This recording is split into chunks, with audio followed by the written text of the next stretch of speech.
Hola, mucho gusto, bienvenidos a la red de televisión del Senado TV Senado. Para mí es un orgullo tener un panel de una conversación que vamos a desarrollar a continuación con destacadas personalidades del mundo. Hablo de los catedráticos José Félix Tezzano, a quien agradecemos. Él es profesor de la Universidad Nacional de Educación a Distancia de España. 200.000 alumnos tiene su universidad. José Félix, bienvenido a la red de televisión del Senado. Muy bien, muchas gracias. Bueno, primera vez en Chile, ¿no? La primera vez en Chile, sí, sí. ¿Qué impresión? Bueno, me llevo una impresión bastante impresionante. Chile produce al visitante observador una impresión de sociedad muy viva, muy dinámica, con mucha voluntad de hacer cosas y hacerlas bien. Cuando se baja del aeropuerto y dice Santiago de Chile y va descubriendo la ciudad, ¿qué se le viene hacia la mente?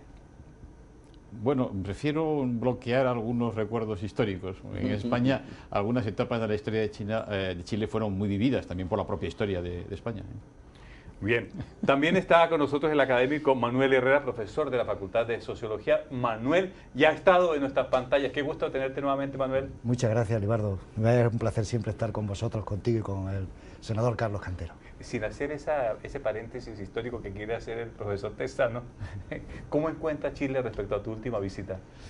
Bueno, yo la verdad es que vengo bastante a Chile y en más de una ocasión digo que es mi segunda patria, porque le tengo un gran cariño y me la he recorrido ya prácticamente pues desde Antofagasta hasta Puerto Varas, Puerto Montt. Y sobre todo mi impresión es que es un país que está creciendo, es un país que da seguridad y es un país con un gran potencial de futuro. No sé si esta es una frase políticamente correcta, pero creo que es una isla de bienestar dentro de América Latina. Si me dejas añadir una cosa sobre Chile, por las misiones internacionales, es decir, se está creando una cierta imagen falsa en economía de que lo grande es lo que va a sobrevivir bien. Los dinosaurios que eran grandes no sobrevivieron, sobrevivieron los mamíferos. En el futuro, quizás los países pequeños van a tener una potencialidad que algunos no entienden todavía. Senador Carlos Cantero, qué gusto. Quédese rodeado con estas personalidades, los lleva a seminarios, va a encuentros, reuniones. ¿En qué nivel de conversación está usted? Primero, un gusto tenerlo, como siempre. Un placer. Bueno, yo he hecho de mi trabajo político con un enfoque complementario al enfoque tradicional de ser legislador, de ser político, de estar en contacto con la ciudadanía. Y me he propuesto impulsar un proceso de reflexión, convocar a la academia a encuentros con la política y hacer reflexión y hacer pensamiento que impacte a través de los medios de comunicación en la comunidad, en la ciudadanía. Y la verdad es que estoy muy contento porque eso me llevó a tomar papeles que pocas veces los políticos asumen. Yo en realidad soy estudiante del programa de doctorado, ya tengo mi idea que es un equivalente a un magíster y espero pronto ya estar en la categoría de estos personajes que son del Olimpo académico. ¿Cómo logra una universidad, como en el caso de la que pertenece José Félix, tener 200.000 alumnos? ¿Cómo logra impartir enseñanza a distancia? ¿Cómo se hace un proceso de esa naturaleza?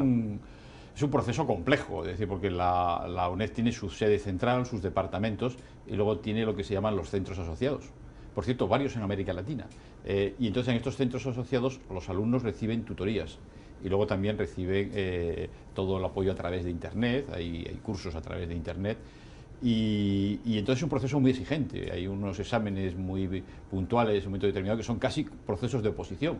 Luego por eso el alumno de la UNED, cuando hay oposiciones en las que ha sacado el 60% de las plazas en España.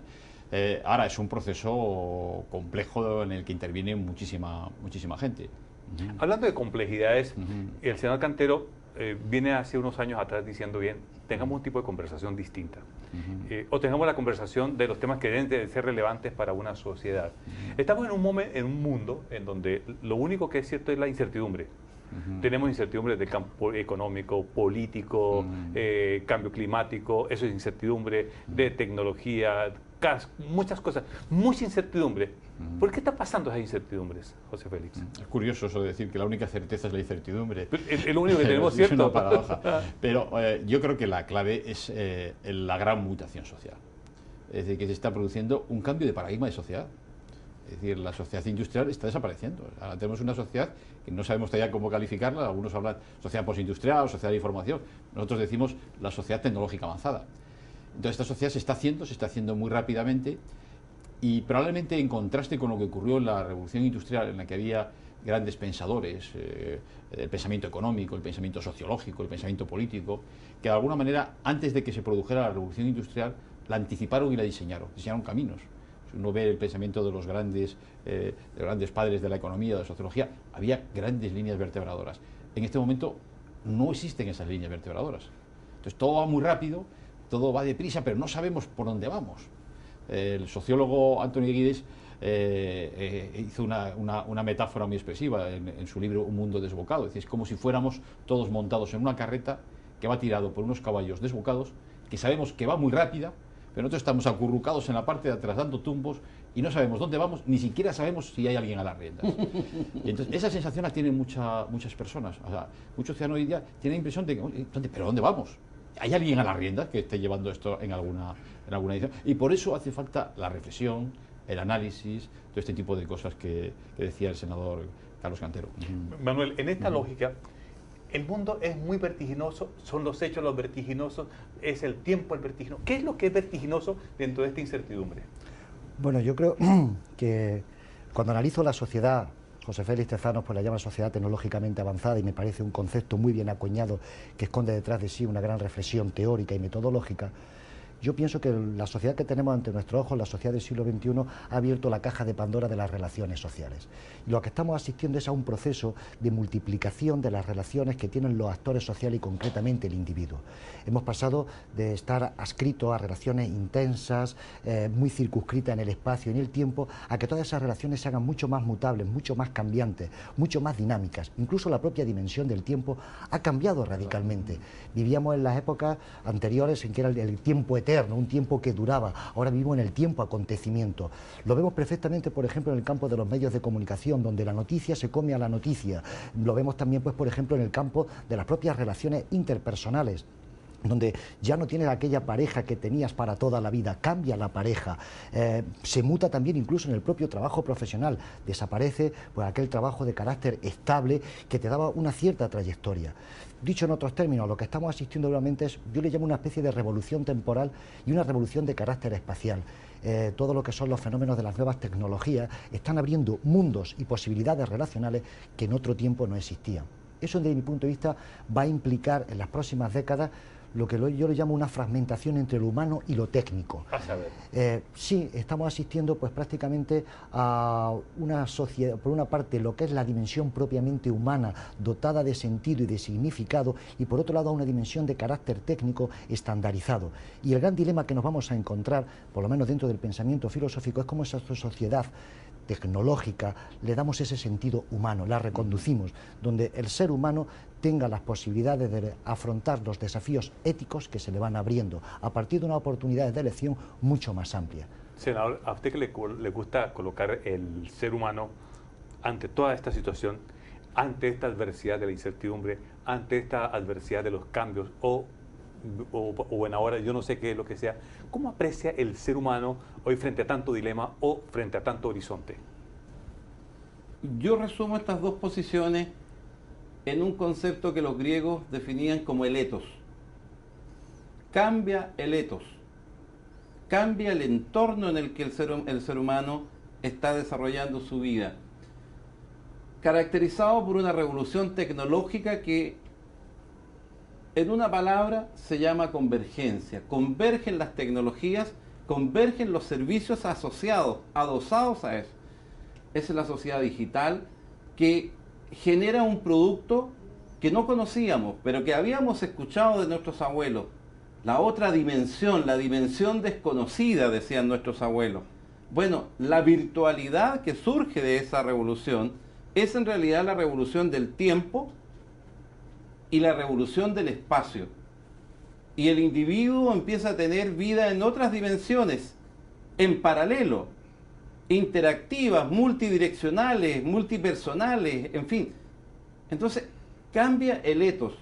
Y eso es lo que está hoy día con un hombre que no logra ubicar su centro, porque Al cambiar el ethos, cambia la ética. Lo hemos visto magistralmente expresado en la discusión sobre propiedad intelectual. Cambia el concepto. ¿Cómo se genera riqueza? ¿Cómo se genera mayor centralidad? ¿Es por el grado? ¿Es por el dinero? No, no, no. Es por el que logra más fidelidad. ¿Y cómo logra esa fidelidad? Por lo más intrínseco al ser humano. Yo soy fiel a ese nodo, a esa página web, si me satisface mis necesidades. Cambia la ética entonces. Cambia la estética. ¿Qué es bonito y qué es feo? Hay un cambio muy, muy significativo. Y después cambia la emocionalidad. ¿Somos optimistas o somos pesimistas? Entonces hay allí todo un contorno, todo un paquete que viene a caracterizar la vida contemporánea y es lo que tiene bajo ese sello de la incertidumbre desorientado a las personas que están tratando de buscar dónde están las certidumbres, las certezas. José Félix, ¿qué hace un filósofo en estos tiempos? Un filósofo. ¿Qué quería un filósofo? Bueno, yo creo que el filósofo era el que interpretaba el mundo y el que buscaba certezas y explicaciones en una época de la historia. Lo que pasa es que cada profesión tenemos nuestra singularidad. Yo creo que el filósofo de nuestro tiempo, no sé si es el tecnólogo por una parte, el sociólogo, el economista, pero en cualquier caso en nuestras sociedades se está dejando muy poco espacio para esa reflexión profunda sobre el ser humano, sobre las relaciones, probablemente porque predomina lo más acuciante. El trabajo, las necesidades, las incertidumbres, todo esto. En esa mirada, si uno dice, bueno, los constructores de futuro, ¿quiénes son? ¿Quiénes construyen el futuro? ¿Los políticos? ¿Los cientistas? ¿Los científicos que cada día hacen un descubrimiento más, le agregan una cosa más? ¿Son ellos, Manuel? Yo pienso que lo primero que tenemos que abordar es cómo miramos a ese futuro. Y quizás la iniciativa como la que ha desarrollado el senador Cantero, de hacer converger por una parte el mundo académico y el mundo político, en el que descubrir nuevas miradas, nuevas formas de reflexión, tender puentes, por lo pronto ya nos ayuda a ubicarnos y ver un poco hacia dónde caminamos, que es esa época de incertidumbre. ¿Quién construye el futuro? Yo pienso que el futuro se va construyendo día a día. ¿Dónde están los espacios? ¿Dónde están los espacios de construcción de futuro? Bueno, yo creo que están todo lo que es los espacios de nuevas tecnologías fundamentalmente, están todos los espacios de los medios de comunicación, pero creo que lo que se está produciendo también, y es mi gran miedo con respecto al futuro, utilizando las categorías de Habermas, es que estamos disecando los mundos vitales. Y con mundos vitales me refiero a todo el conjunto de relaciones de carácter primario que con anterioridad pues nos daban ese sentido y significado. Lo estamos disecando ante una invasión progresiva, incluso en algunas ocasiones también violenta, por espacios de carácter homogenizador. Con esto no quiero poner en duda ni ser una persona que mira hacia el pasado como que cualquier tiempo pasado fue mejor. No, al contrario. Yo pienso que la sociedad que tenemos ante nuestros ojos, con toda su incertidumbre, es una sociedad puede ser una sociedad mucho más humana. Puede ser una sociedad de personas mucho más libres por esas nuevas posibilidades relacionales. Ahora bien, hay que reconducirlas. Y lo que ocurre, en buena medida, es que nos encontramos que las instituciones que teníamos del pasado se nos han quedado anquilosadas, se nos han quedado un poquitín oxidadas. Esta mañana, por ejemplo, en el seminario, me llamaba, por ejemplo, la atención y gratificantemente por una de las intervenciones de los senadores, me parece que era de Guido Girardi, donde nos decía cómo en muchas ocasiones la intervención de la política viene prácticamente muy a posteriori cuando la sociedad ya ha ido por otro lado. Entonces, en esa construcción del futuro, creo en buena medida que lo que hay que hacer es lanzar puentes de estas características para que nos ayuden a desentrañarlo. ¿Cuánto logramos desincronizar eso, ¿no? El paso del ritmo político, el paso de los tiempos y el paso de las innovaciones tecnológicas o de esta revolución, senador? Yo aquí quiero hacer una inflexión que para mí, estructura de pensamiento, es cardinal, marca rumbo. El cambio en el paradigma tecnológico, en la lógica de Kuhn, se caracteriza por la convergencia de las tecnologías y de los servicios. El cambio del paradigma social se caracteriza por un nuevo valor de la diversidad. Ahora, esto yo diría que es el adjetivo de un proceso que es el sustantivo. ¿Y cuál es el sustantivo? El sustantivo para mí es que está cambiando la estructura de la forma relacional del ser humano. Y emerge un hipertexto, un texto que es referencia de textos, y un lenguaje que se denomina hiperlenguaje, que es el lenguaje de los lenguajes. Parece enredado, ¿no? Pero yo lo veo en simple con la generación. Mis mejores profesores tienen 10, 11, 12 años. Esos son los mejores profesores que yo tengo en este minuto. Y que me dicen, esto se hace de esta manera, papá, o esto se hace de esta manera, tío. Y yo me pregunto, ¿y cómo esta gente desarrolla estas competencias? No, es que vienen ya configurados con nuevas competencias, porque son nativos de esta sociedad que emerge. Lo llevo ahora a un plano incluso más importante para el país. Hay que poner computadores, dicen algunos en las salas de clase, otros dicen hay que poner banda ancha. No son la cantidad de esos elementos en la sala de clase lo relevante. Lo relevante es cómo es la forma de pensar, cómo es la forma de relacionar en este hipertexto y en este metalenguaje. Lo que yo voy visualizando con claridad prístina es que las competencias para tener éxito, ser ganador o perdedor en este mundo, son distintas a las que nosotros conocimos en la sociedad industrial. Por lo pronto, la sociedad industrial se basaba en procesos repetitivos. Un ciudadano empezaba a trabajar en hacer vasos y se moría haciendo lo mismo. Hoy es ese efecto disruptivo de innovación permanente y constante. La actitud de vida, las capacidades son distintas. Y yo creo que aquí, en este nudo que acabo de presentar, está el núcleo del cambio que emerge con esta sociedad líquida, digital, en fin, tiene tantos nombres. O sea que Charles Chaplin, en esa película donde aparece él tomando los botones de una mujer y aparece con una llave inglesa atornillándole, que era el efecto repetitivo, se anticipa como 80 años a una situación que lo iba a acompañar. Ese es un ícono del declive de la modernidad y la emergencia de algo que todavía no sabemos definir, que se denomina generalmente como posmodernidad, pero que muchos teóricos reclaman que no es un buen nombre. Charles Chaplin en esa película yo diría que marca la ruptura y la emergencia de una nueva sociedad. ¿En qué época estamos, José Félix? ¿Estamos posmodernidad, el mundo de la revolución tecnológica? Porque siempre nos gusta como ser humano calificarlo. Calificarlo. Bueno, esa pregunta que le hago a José Félix, vamos a encontrar su respuesta cuando volvamos de una pausa y nos vamos a meter adicionalmente a los valores. ¿Qué le ocurre a una sociedad con tantos cambios y con tanta incertidumbre? Todo esto aquí en la red de televisión del Senado.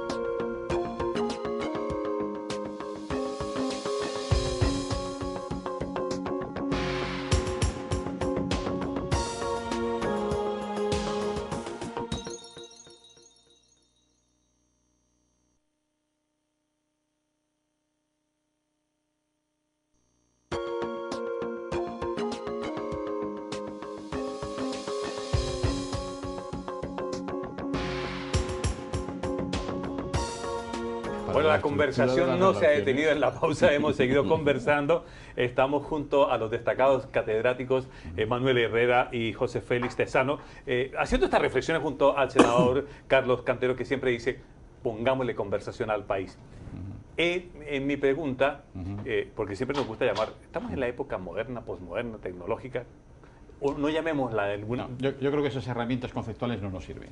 O sea, que uno de los problemas de nuestra época es que no tenemos todavía las herramientas conceptuales, los conceptos adecuados para entendernos y para poder anticipar el futuro. Estamos en la época de la gran transformación.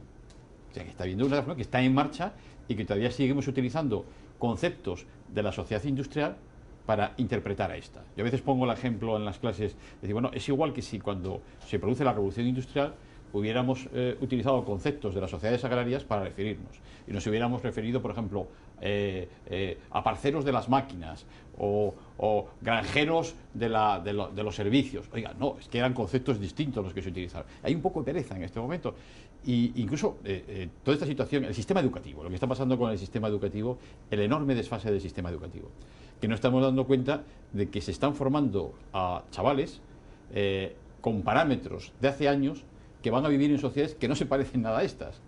Es igual que como si estos chavales educados aquí tuvieran que ir a un planeta habitado en un lugar lejano de la galaxia. Pues claro, tendríamos que prepararles para el mundo con el que se van a encontrar ahí, con un horizonte de cambio. Aquí lo mismo, o sea, a 20, 30 años vista, no sabemos lo que va a ocurrir. José Félix, lo que tú No estás sabemos diciendo es que, además, todos somos educadores los que estamos acá. Sí. Lo que quiere decir es que estamos transmitiendo los inconvenientes, los traumas, los obstáculos y las cosas del pasado. Que estamos demasiado anclados en el pasado todavía.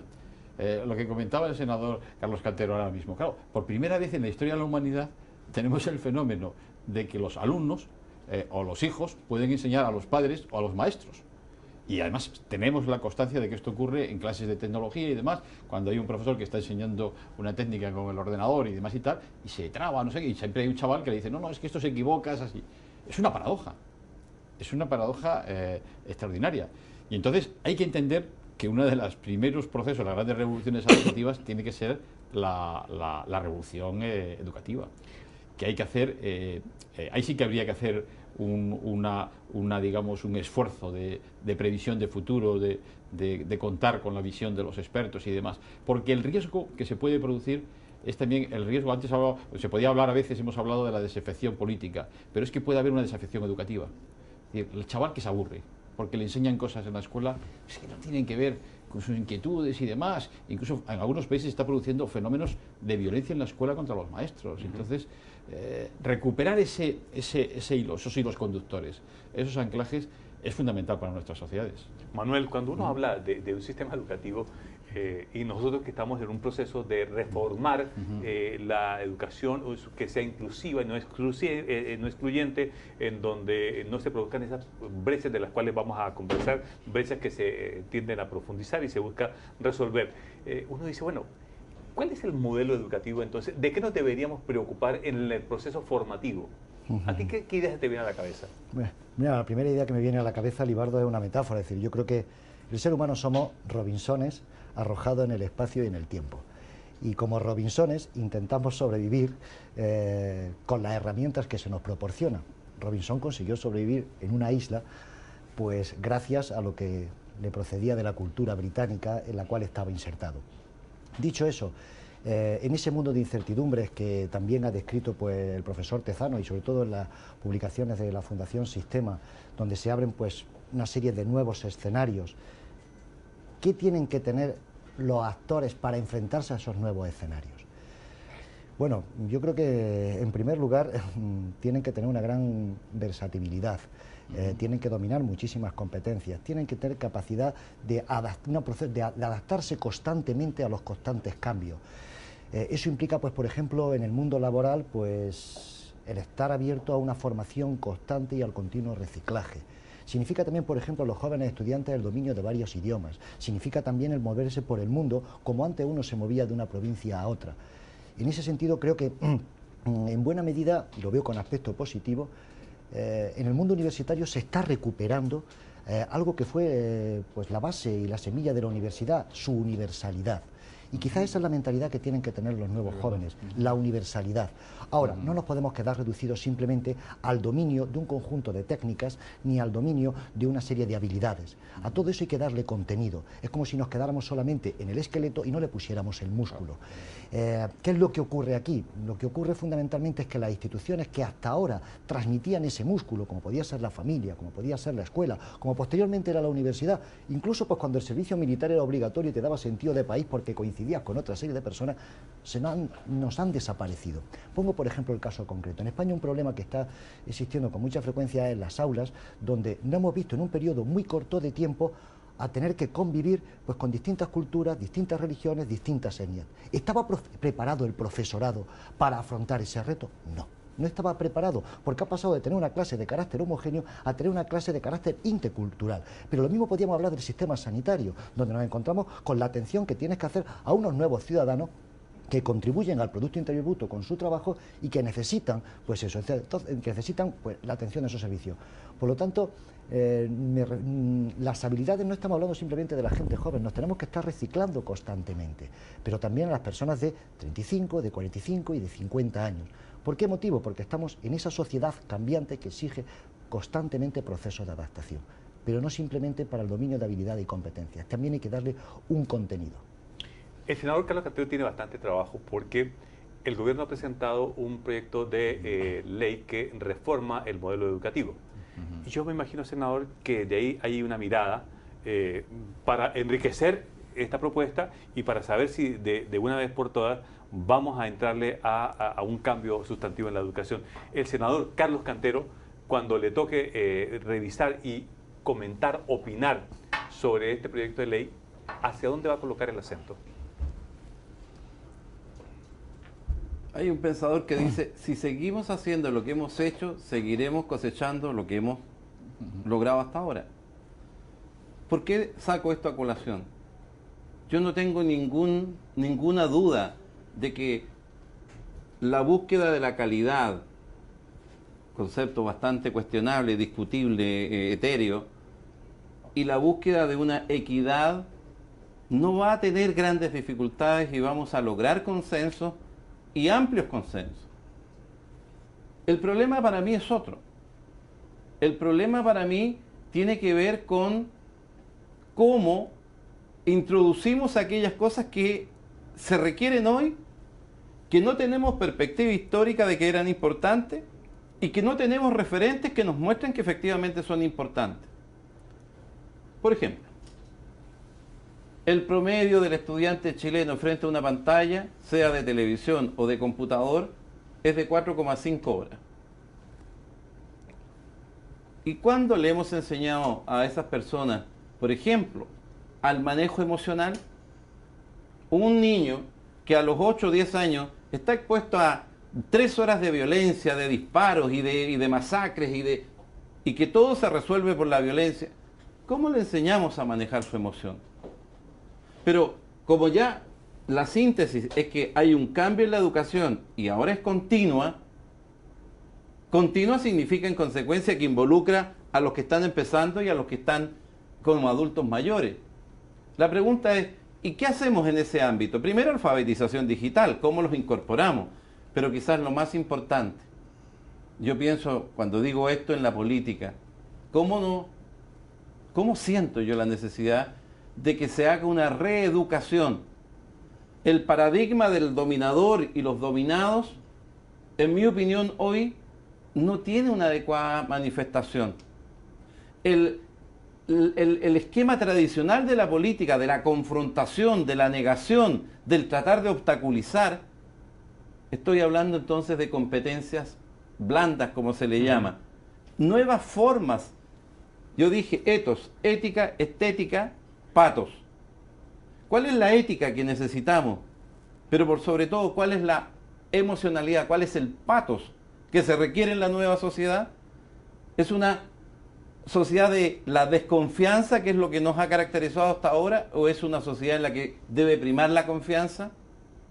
¿Es una sociedad de competencia, que es lo que ha caracterizado a la sociedad industrial? ¿O es una sociedad de competitividad, que es completamente distinto, es una antípoda? La competencia y la competitividad son cosas completamente distintas. En este yo trato de anular al que está al frente mío. En la competitividad miro y trato de entender cómo me potencio con ese otro. En resumen, quizás desde Heidegger en adelante hay un cambio que a mí me llama la atención y lo estudio permanentemente. La filosofía estuvo anclada en el yo. Y lo que yo observo es que las tendencias emergentes, a pesar de que creo que desgraciadamente cada día hay menos filósofos en la sociedad, a contrario censo de lo que algunos creen, yo creo que cada día hay menos pensamiento filosófico en la sociedad. Lo que está emergiendo, yo le he denominado el enfoque lingüístico comunicacional. Es una potente tendencia de pensamiento en la sociedad contemporánea. Wittgenstein, tenemos chilenos destacadísimos en esa línea de pensamiento. Humberto Maturana, el amado profesor chileno. Y que en definitiva lo que están marcando es un avance hacia el enfoque de la comunicación. Pier Paolo Donati dice: el individuo es su relación. Está muy bien. Pero fundamentalmente es cómo comunica. Y en la política, ahí sí que estamos anclados en una concepción emocional de negación del otro. Y lo que se requiere hoy es que el yo reconozca que solo es yo en la medida que existe un otro. Perdone que abuse una sola digresión. Lo he conversado y lo discuto y lo analizo con amigos míos. El enfoque griego genera grandes virtudes, pero también grandes defectos. Yo decía, los pitagóricos, anclados en un punto. Cualquier figura se hace sobre el punto. El punto representa para mí el enfoque del yo. Pero afortunadamente está esta tendencia que está diciendo, sí, el punto, pero para que salga cualquier figura se necesitan los otros puntos. Se necesita reconocer al otro como legítimo otro, como dice el maestro Maturana. Como nunca, José Félix, las tres líneas de la educación, el ser, el saber y el hacer, necesitan que estén más mezcladas, ¿no? El ser con mucha fuerza, el hacer con mucha determinación y el saber con muchas antenas abiertas. Es decir, es una materia convocante a estas tres líneas que siempre uno tiene en consideración en la educación. Sin duda alguna, sin duda alguna. Y sobre todo, lo que pasa es que los grandes objetivos de la educación en nuestros días, yo coincido con lo que decía el profesor Manuel Herrera, yo incluso resumiría eso en una frase, es decir, tener las mentes abiertas. Tener las mentes abiertas y la capacidad para trabajar con método y para actuar con método. Los clásicos decían, ya los grandes maestros, que lo básico de un sistema educativo es enseñar al alumno a hablar, a escribir y a pensar.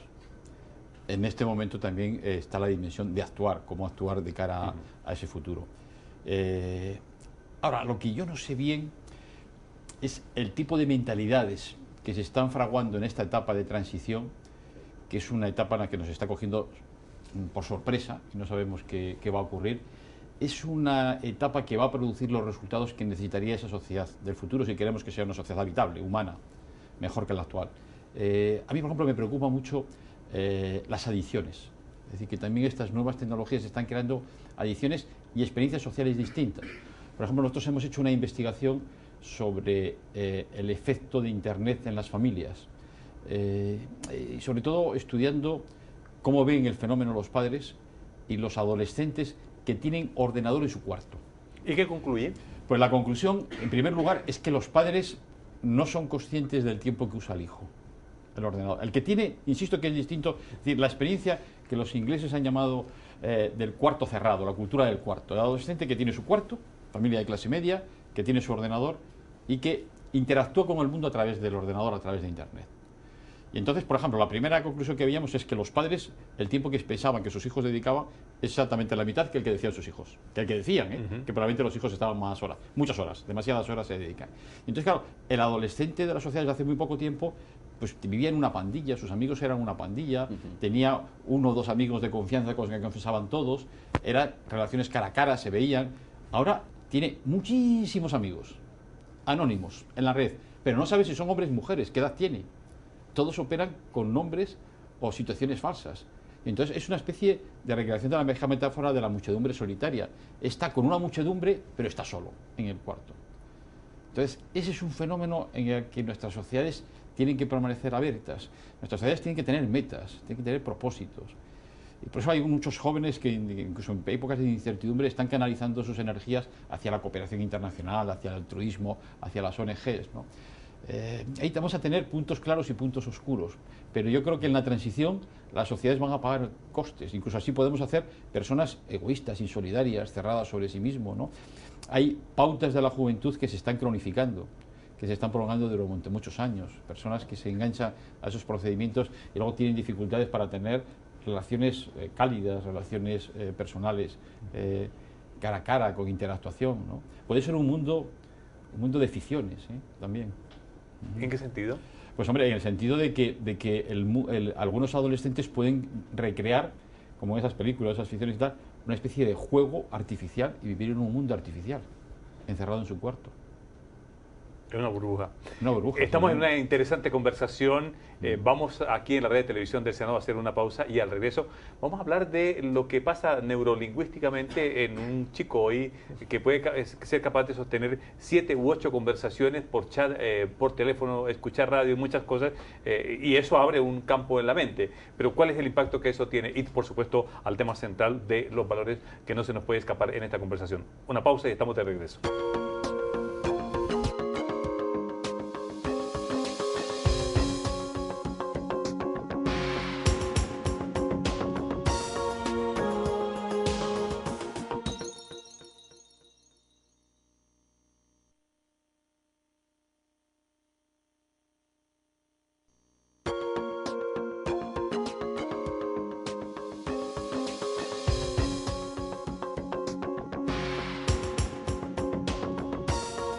Continuamos aquí en la red de televisión del Senado conversando junto a los destacados catedráticos José Félix Tesano y Manuel Herrera junto al senador Carlos Cantero.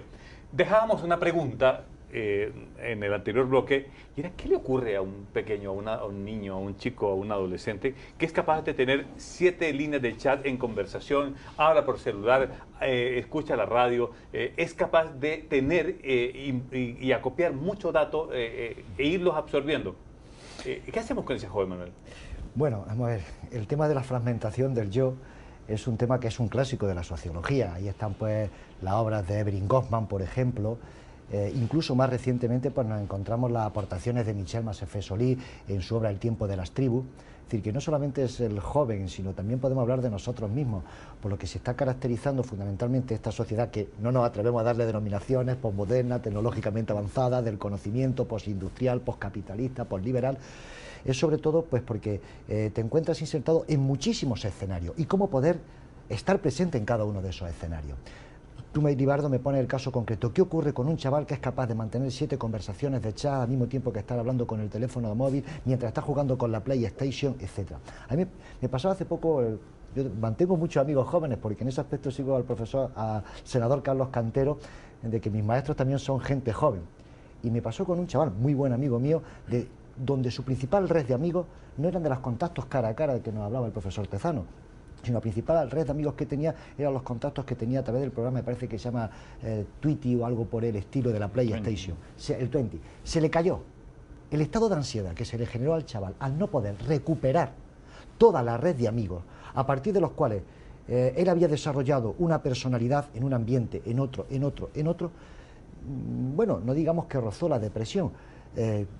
Quizá eso rompe con las situaciones tradicionales que nosotros hemos vivido. Cuando a ti se te producía pues ese estado de ansiedad era por una cuestión de desamor, era por una cuestión laboral. Ahora mismo es porque tú tienes que estar dominando 5, 6, 7 ambientes.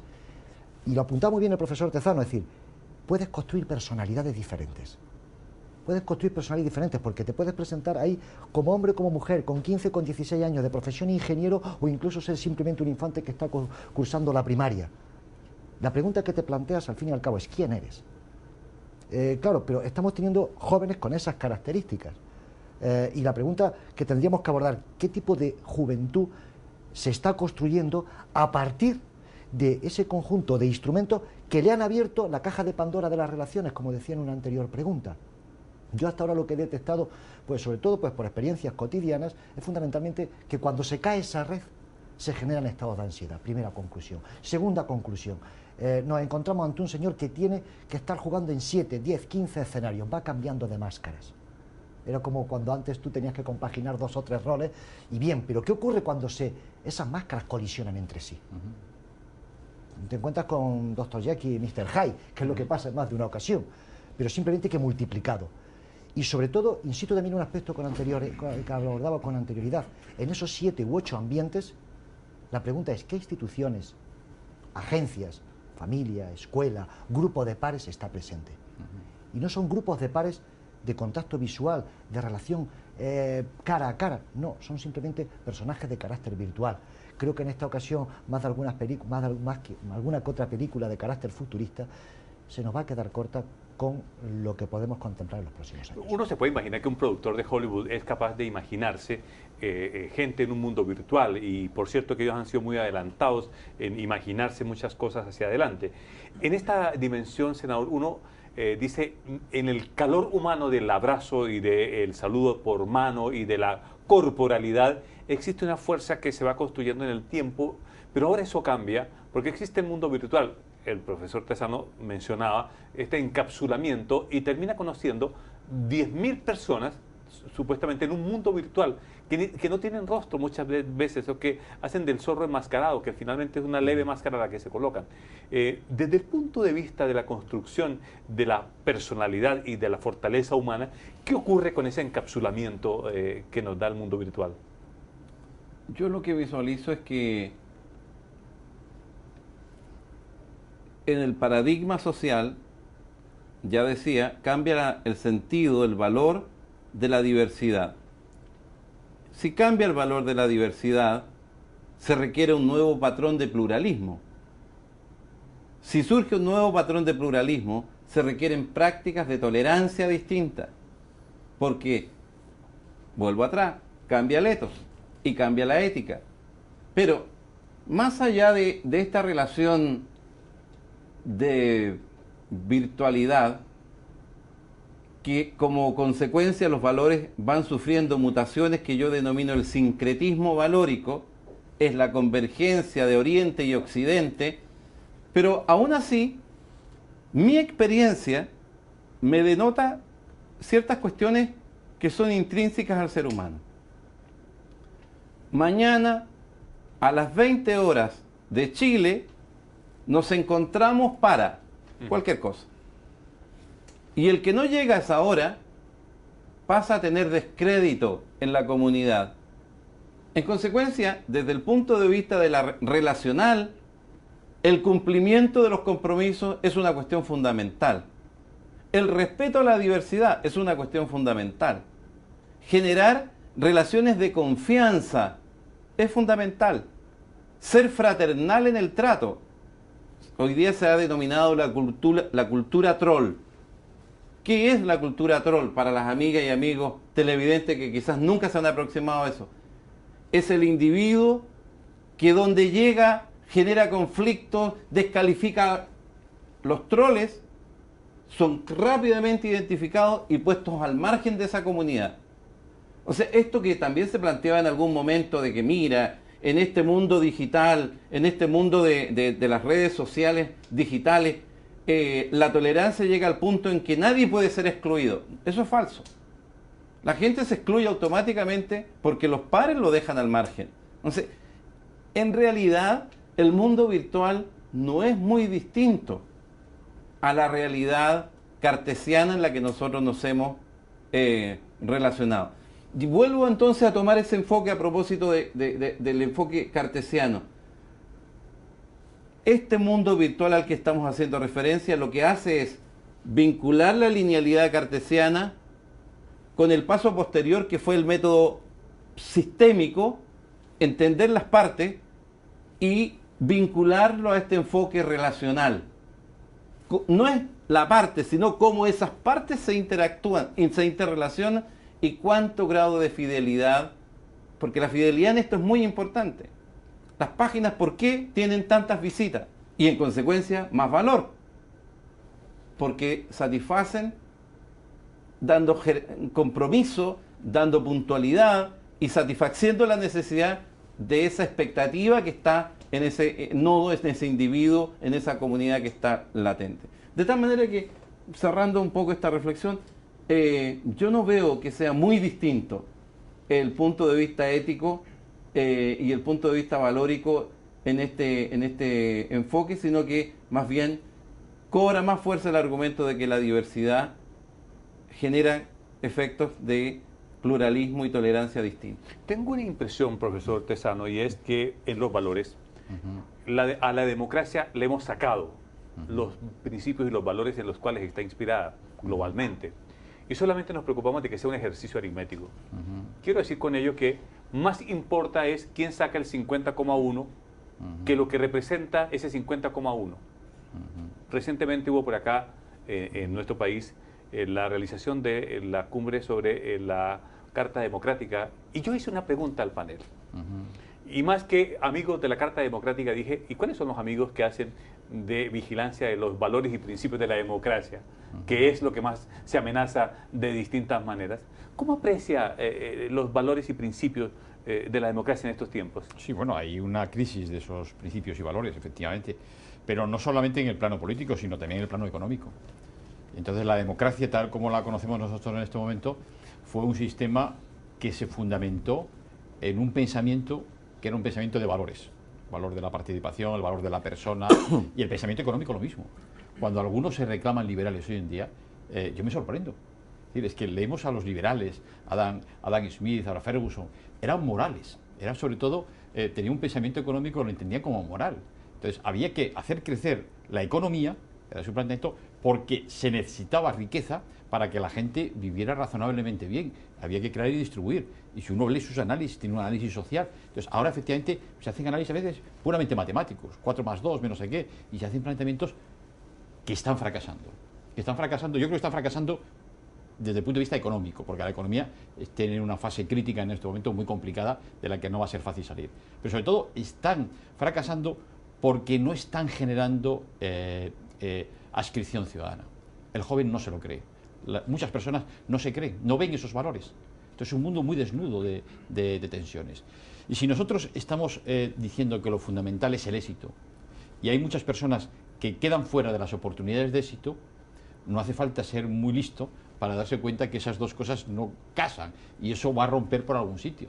Yo hace años hablaba, no muchos años, hace 3 o 4 años, hablaba con un empresario español muy importante y demás, que me decía, bueno, estamos viendo aquí tales tensiones internacionales, el problema de los índices de pobreza, desigualdad internacional, hambre y demás y tal. Dice, esto acaba estallando por algún sitio. Y curiosamente, cuando estallan las burbujas financieras y demás, hubo casi un consenso universal de que algunos decían, hay que refundar el modelo, hay que refundar el paradigma, hay que pensar. Entonces, bueno, se pasó la angustia de los primeros momentos, se prescindió otra vez de los valores y nos encontramos en este momento posiblemente en un callejón sin salida. Porque claro, los problemas que no se resuelven y los valores que no se transmiten acaban pasando factura. Entonces no sabemos si tardarán mucho o tardarán poco. Y efectivamente una sociedad humana, no solamente desde el punto de vista filosófico, sino desde el punto de vista de la arquitectura de la sociedad humana, es imposible sin valores. O sea, o es una sociedad policíaca, que tiene al individuo absolutamente controlado y demás, y sometido a la propaganda, la metáfora de Orwell de 1984, lamentablemente visualizada en algún país oriental en este momento, con un régimen totalitario amenazante y demás y tal, o esa sociedad, digamos, no funciona. Entonces, fuerza de poder. Hace falta, digamos, que el siglo XXI y la sociedad esta emergente tenga su sistema de valores y esos valores sean creíbles y funcionen. Es decir, que si en el sistema educativo se transmiten unos valores, luego los jóvenes, los que salen del sistema educativo, tienen que tener la evidencia, la experiencia propia de que si se han comportado de acuerdo a esos valores, han tenido un puesto digno en la sociedad. La última crisis financiera fue una crisis provocada por actos inescrupulosos. Voy a decir la palabra que no nos gusta mencionar, actos criminales, sobre todo para una mayor voracidad desde el punto de vista. Uno ve que solamente Bernard Madoff es el único que está detenido, cuando uno se imaginaba que deberían estar por cientos detenidos. Entonces quiere decir, hubo más procesos, pero no en la proporción que uno se imagina. Entonces uno dice aquí, guardemos los valores de lo que es la confianza y la fe pública de la sociedad, que es el sistema financiero. Guardémoslos, dejémoslos de lado, no importa, ya vendrá otra manera de hacer riqueza. ¿No será que estamos en una opacidad como sociedad permisible, en donde nosotros mismos permitimos que estos hechos ocurran, Manuel? Yo aquí, utilizando la dialéctica Estado-mercado, pienso lo siguiente. Como punto de partida, decir, el mercado es un escenario de la creación de riqueza, pero no creo en la mano invisible de Adam Smith. Y el mercado en más de una ocasión tiene que ser embridado y no estar desbocado. José Félix, últimamente nos reímos bastante sobre el tema, el mercado, los mercados ya no sabemos lo que es propiamente. Había quien decía, bueno, es que antes se hablaba del mercado y ahora parece que ha tenido hijitos, porque se hablan de los mercados. Entonces, el caso concreto es que ciertamente el mercado te genera riqueza, es un espacio basado en la competencia, ley de la oferta y la demanda, pero tiene que estar embridado. Y creo que en este aspecto el Estado tiene que intervenir de una forma más decisiva, creando reglas que den transparencia, eficacia, reglas al fin y al cabo que pongan las cosas en su sitio. Cuando decimos hemos asistido pues prácticamente a unos procesos en los cuales, bueno, yo lo pongo como un pequeño detalle, se nos ha engañado al ciudadano normal y corriente. Y me explico. Hemos estado en una fase que nos parecía de crecimiento, pero los sueldos se mantenían al mismo nivel. Lo que se nos ha aumentado es la capacidad de endeudamiento, porque teníamos esas esperanzas de que posiblemente podíamos pagar. Después ha resultado que cuando nos endeudábamos, pues aquellos productos que nosotros compramos han bajado su valor, nos han engañado verdaderamente. Entonces, dicho eso, ¿en qué situación nos encontramos? Nos encontramos en la necesidad de un mayor control del mercado mediante reglas claras y transparentes, y con instituciones que lo puedan poner en su lugar, sin despreciar para nada el mercado, ni muchísimo menos. Dicho también eso, un aspecto que también quiero mencionar como interesante cuando mencionaba el tema de los valores. Claro, los valores fuertes han desaparecido. Uno compara cómo era, pongo el caso concreto de la juventud española de hace 20, 30 años, donde existía una mentalidad de ahorro, una mentalidad de superación. ¿Qué valores puede tener una sociedad para gente joven cuando a esa sociedad a esos jóvenes no le estamos ofreciendo futuro? Son conscientes de que van a vivir peor que sus padres, son conscientes que al día de hoy no van a poder comprarse una casa, y si quieren comprar una casa se van a endeudar el resto de su vida. Saben que tienen la mejor preparación académica y profesional que se ha podido dar a las jóvenes generaciones, pero ¿cómo la van a ejercer cuando nos estamos encontrando con puestos de sobreeducación, donde un señor que es ingeniero está realizando puestos de oficinista? ¿Qué valores se le puede ofrecer a una juventud donde dicen, ¿cómo voy a montar un proyecto de vida como pareja? A mí me hace gracia cuando los jóvenes españoles dicen, uno de los principales valores, la familia. Sí, pero no la pueden construir. Entonces, cuando nos metemos con el tema de valores, que es un tema complejo, etcétera, es decir, ¿qué valores puede tener una sociedad que no está ofreciendo futuro? ¿Cómo hacemos? Déjame, ¿me puedes? Sí, pero me hace una pregunta tan Félix. interesante esta. Max Weber, que es uno de los grandes padres de la sociología, un gran sociólogo, escribió un libro famoso que era La ética protestante y el espíritu del capitalismo, y demostraba cómo influía esa ética protestante en el espíritu del capitalismo. Yo digo que hoy en día tendría que haber un gran sociólogo relacionado a esa crisis que escribiese cómo la falta de ética puede producir fracaso del capitalismo. Pero claro, esta última crisis, si alguien nos hubiera dicho hace años que iba a haber una gran crisis porque había una persona que es una estafa, que ha estado engañando a ricos, no a pobres, o que había, digamos, una serie de empresas en las que vendían hipotecas que tenían un valor a otro valor distinto, no se lo creería. Es decir, es que realmente ha sido en gran parte una crisis que se ha producido por la falta de normas, el embridamiento que decía el profesor Manuel Herrera, y por falta de normas, de valores, lo cual revela, es un ejemplo magnífico de cómo una sociedad sin valores no puede funcionar debidamente. Es imprevisible también. En esa mirada de los valores, la desigualdad social es una responsabilidad de asignarle valor a una función como es la política. Desde esa lógica, ¿cuál es la reflexión que tiene el senador Cantero? Bueno, ya se dijo, la desigualdad es un problema gravísimo que genera muchas de estas problemáticas, pero a mí lo que me genera como reflexión esta última parte de valores, desigualdades, la pregunta que yo me hago: el eje del tiempo actual, del mundo contemporáneo, es el cambio. Y yo he dicho que cambia el etos. Si cambia el etos, ¿por qué no va a cambiar la ética? Si cambia la estética y la emocionalidad, ¿por qué no van a cambiar los valores? Ahora, lo que no va a cambiar es el alineamiento entre lo que se dice y lo que se hace.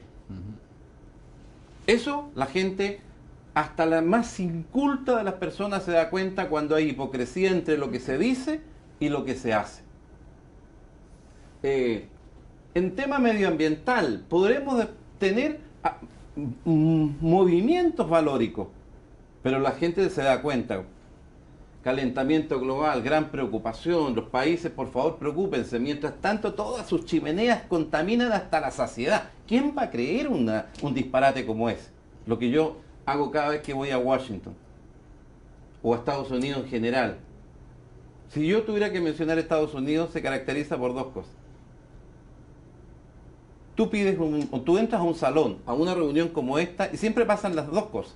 te mueres de frío por el aire acondicionado que ponen, y cuando tú quieres un vaso de agua te traen 1 litro de hielo.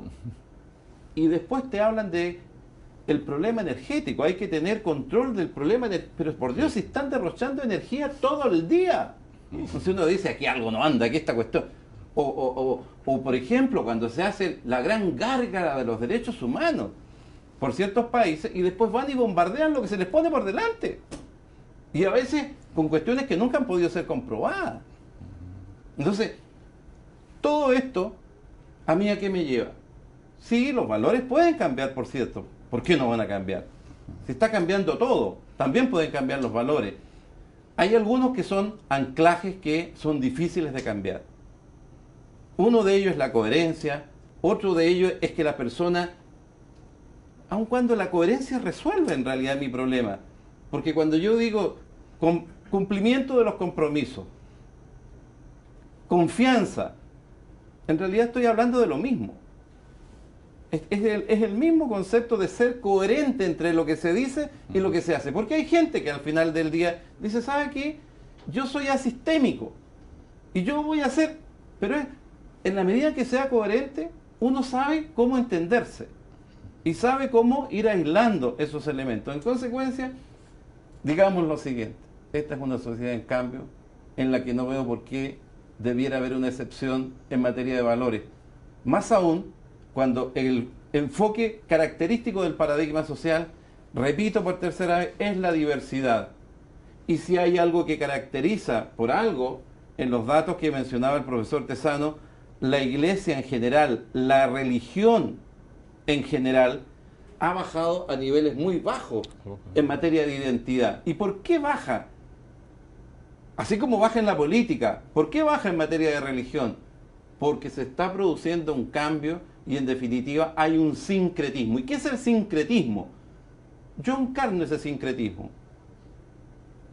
Tengo formación católica, cristiana, estudio budismo, voy a los países árabes y trato de entender hace un par de días me sorprendía, por ejemplo, y yo quedaba boquiabierto cuando veía a los musulmanes con un fervor mariano, hablando de la Virgen María. Yo nunca supe yo de ese fervor mariano, por ejemplo. Entonces, ¿qué somos? La gente de mi generación, y con mucho mayor razón, la gente que es más joven que yo, son fruto de un sincretismo cultural y religioso que es la fuerza emergente. Nunca me olvido, ¿cuándo fue la primera vez que yo miré hacia el mundo oriental, hacia el budismo, hacia el hinduismo? Bueno, fue cuando el gran grupo musical ícono del siglo XX, los Beatles, y fue a practicar esas nuevas experiencias. Allí está el sincretismo. El cambio se expresa en el sincretismo, no solo cultural, también valórico. Hemos tenido una muy rica e interesante reflexión, hemos observado el mundo, estas incertidumbres, hemos querido colocar al ser humano allí para mirarlo y con la invaluable colaboración de dos destacados catedráticos, en el caso del profesor José Félix Tesano, que le agradecemos mucho esta mirada reflexiva, lo mismo que al destacado catedrático y sociólogo Manuel Herrera, que han venido desde el viejo continente, como nos gusta llamar a Europa, a ayudarnos en reflexiones en seminarios. Muy agradecido, profesor José Félix, muchas gracias, Manuel, y gracias, senador, por permitirnos esta reflexión. Un solo agradecer porque primero porque ellos han tenido la disposición de aceptar mi invitación, pero también porque hay amigos que ayudan a que esto se haga realidad, porque esto no fluye fruto de la divina providencia. Hay intención, hay recursos y se pueden concretar en realidades nuestros anhelos. Y yo agradezco entonces a mis amigos que han aceptado la invitación y a tantos otros amigos que hacen posible que hagamos todo esto, como por ejemplo este canal que nos ofrece esta cobertura maravillosa. Así que agradezco a todo el equipo. Un buen regreso, profesor Tesano. Muchas gracias. Lo mismo, profesor Herrera. Muchas gracias. Como ustedes han visto, ha sido muy interesante esta reflexión. Nos queda a mitad, como siempre, las cosas, ¿no? Con sabor a poco, pero bien, hemos intentado abarcar temas que son de la conversación extraña que pocas veces ocurre, pero que aquí, en la red de televisión del Senado, por iniciativa, como siempre, el senador Carlos Cantero, ocurre. Hasta una próxima oportunidad.